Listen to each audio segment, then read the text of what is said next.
I got to start with this. So he's working for free with Doge.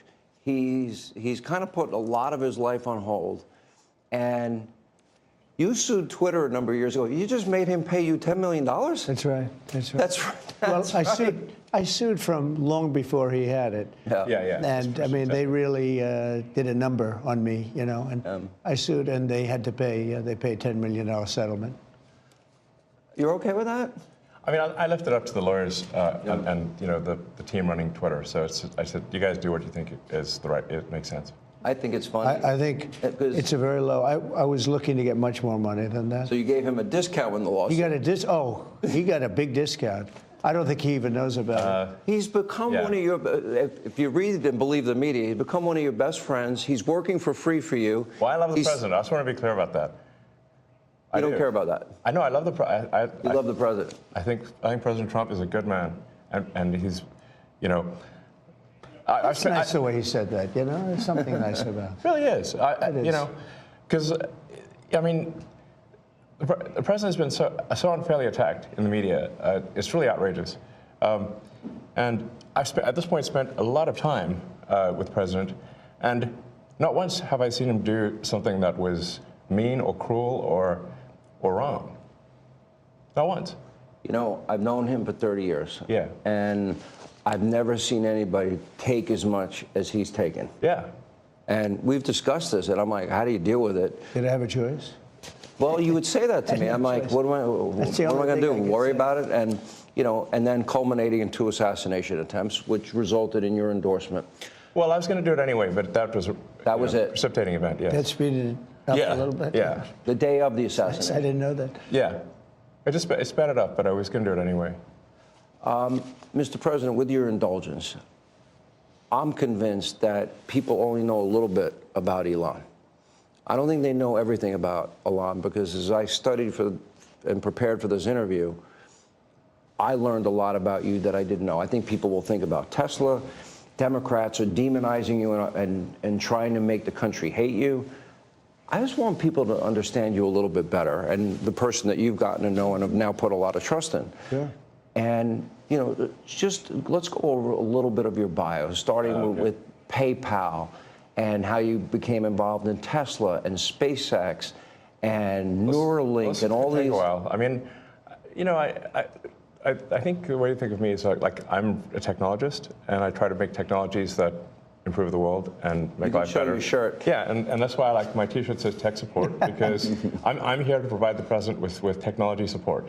And now that may seem like, well, is that a silly thing? But actually, it's a very important thing, because the president will make these executive orders, which are very sensible and good for the country, but then they don't get implemented. You know, so. If you take, for example, all the funding for the migrant hotels, the president issued an executive order where, hey, we need to stop taking taxpayer money and paying for luxury hotels for illegal immigrants, which makes no sense. Like, so obviously, people do not want their tax dollars going to fund high-end hotels for illegals, and yet they were still doing that, even as late as last week. And so, you know, we went in there and we're like, hey, this is in violation of the presidential executive order. It needs to stop. So what we're doing here is one of the biggest functions of the Doge team is just making sure that the presidential executive orders are actually carried out. And this is, I just want to point out, this is a very important thing, because the president is the elected representative of the people. So he's representing the will of the people. And if the bureaucracy is fighting the will of the people and preventing the president from implementing what the people want, then what we live in is a bureaucracy and not a democracy. No. You're both aware, you have to be keenly aware, that the media and the punditry class, not that, you know, I think you've proven they have no power anymore, because they threw everything they had at you and they didn't win. And that was, you know, the New York Times, Washington Post, 3 networks, every late night comedy show, 2 cable channels. They just threw everything, lawfare, weaponization. Sure. And now I see they want you two to start, they want a divorce. They want you two to start hating each other. And they try, President Elon Musk, for example. You do know that they're doing that to you. Oh, I see it all the time. They tried it, then they stopped. That wasn't. They have many different things of hatred. Actually, Elon called me. He said, "You know, they're trying to drive us apart." I said, "Absolutely." No, they said, "We have breaking news. Donald Trump has ceded control of the presidency to Elon Musk.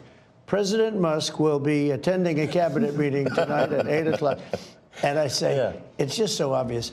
They're so bad at it. I used to think they were good at it. They're actually bad at it, because if they were good at it, I'd never be president. Because I think nobody in history has ever gotten more bad publicity than me. I could do the greatest things. I get 98% bad publicity. I could do, outside of you and a few of your very good friends, it's like the craziest thing. But you know what I have learned, Elon? The people are smart. They get it. Yeah, they do, actually. They get it. They really see what's happening. Yes. And at the end of this interview, what I would like is I want people to know the relationship and know more about you. What is the relationship, Mr. President? Well, I respect him. I've always respected him.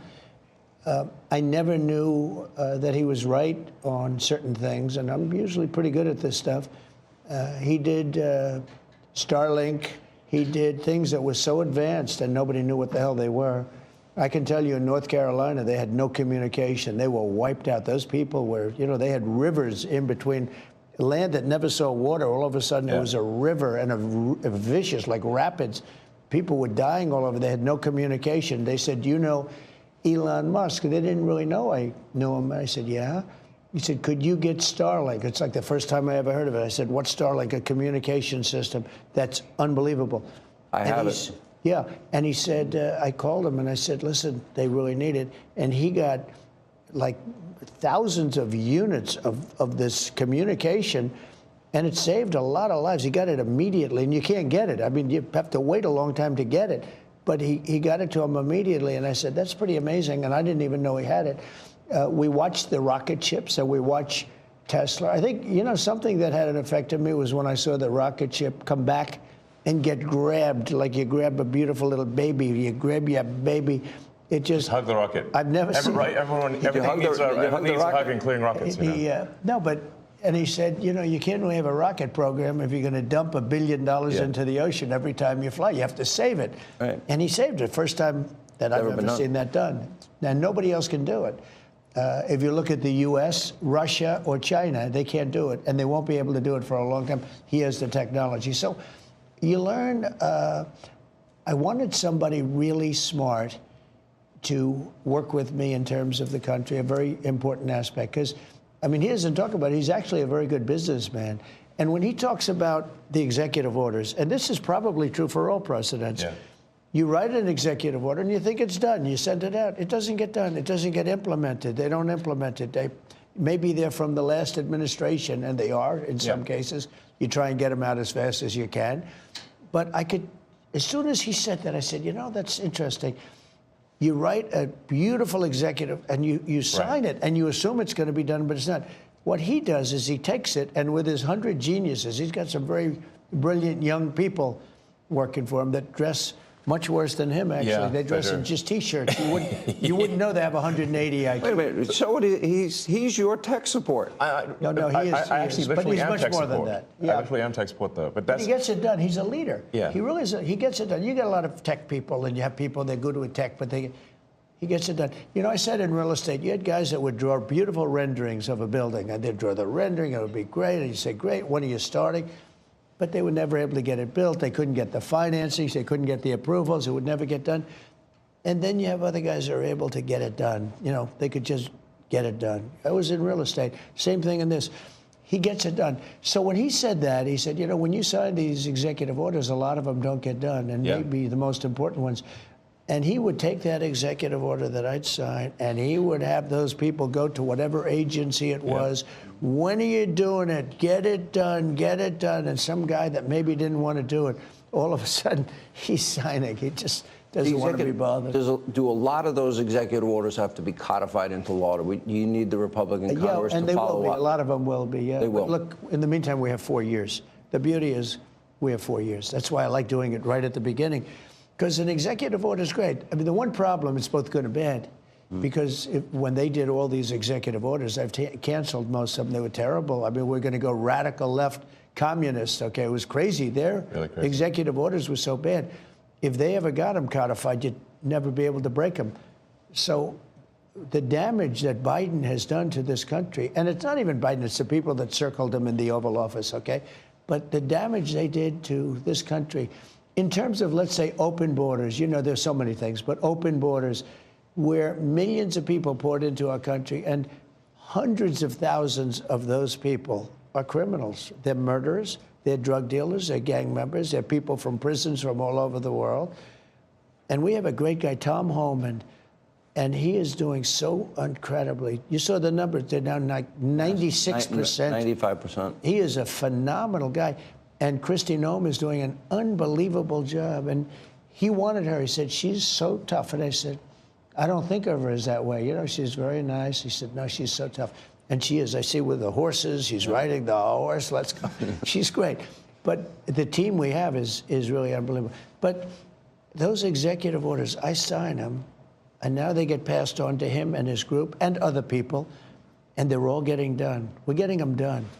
Let me go back a little bit to your background, because it's beyond impressive. You were the chief engineer, for example. You were an early believer in Tesla. You became the CEO, and then the chief engineer, which was phenomenal. SpaceX, same thing, which is unbelievable. I mean, you were the first company, private company, to send astronauts successfully into space.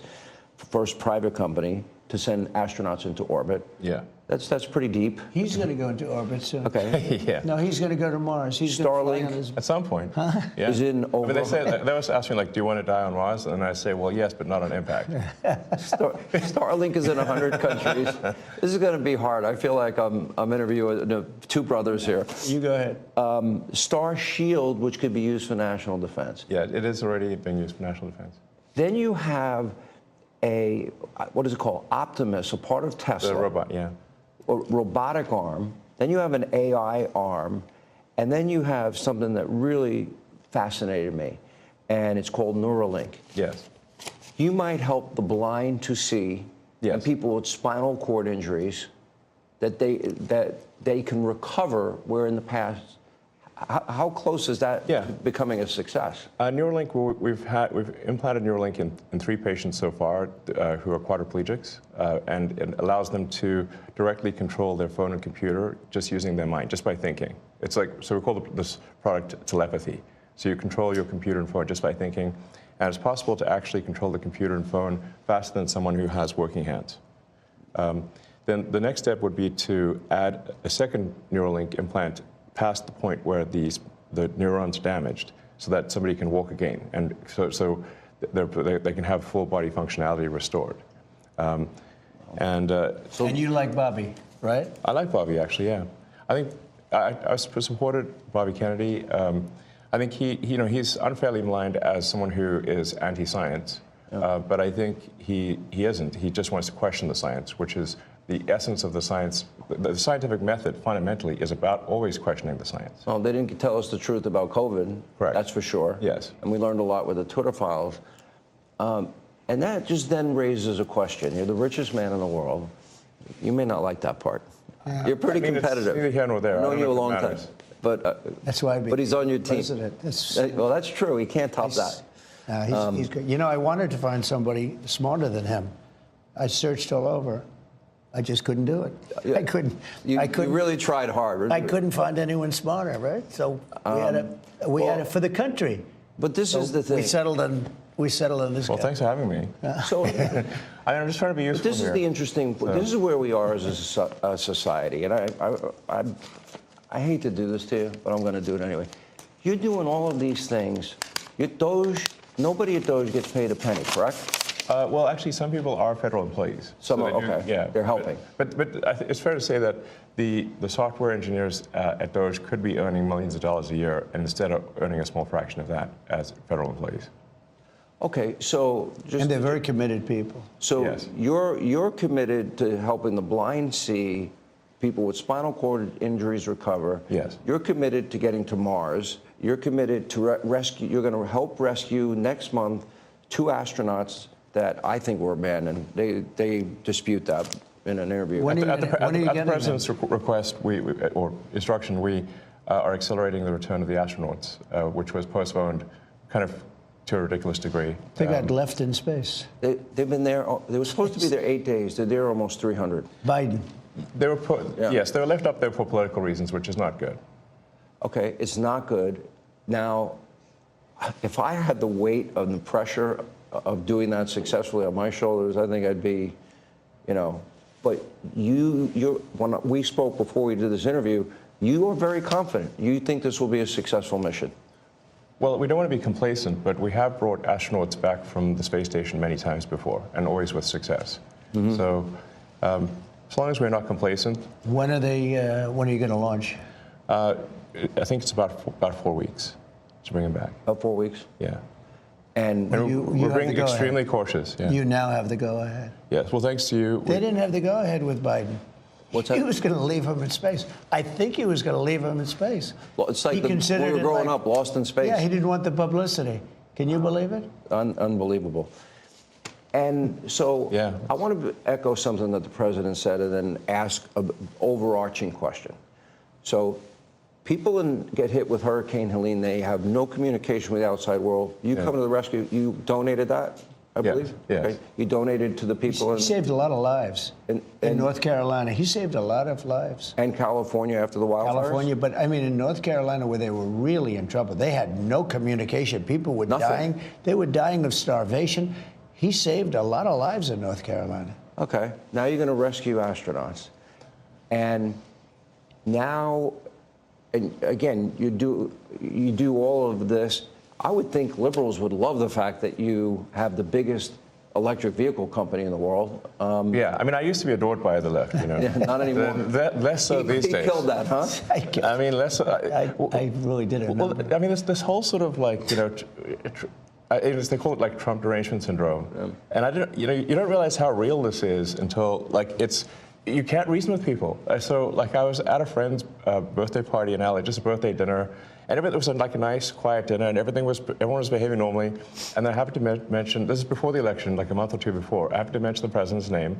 And it was like they got shot with a dart in the jugular that contained like methamphetamine and rabies, okay? And they're like, wow! And I'm like, what is wrong? Guys, like, you can't have like a normal conversation. Yeah. And it's like they become completely irrational. He has no idea. But if you're friends with him, you pay a price. It's like I walk into a restaurant in New York and it's like half the room it's daggers and they want to. No, the eye daggers level is insane. Yeah. I mean, there was like I had like some invitation because I got invited to like basically a big sort of dem event like that was, but I received the invitation like the beginning of last year, and I still attended even after I'd endorsed President Trump, and I didn't realize how profoundly that would affect how I was received. I mean, I walk into the room and I'm getting just the dirty looks from everyone. Like, if looks could kill, I would have been dead several times over. But that was not before Trump. Ashes on the floor. Before Trump, that never happened, right? No.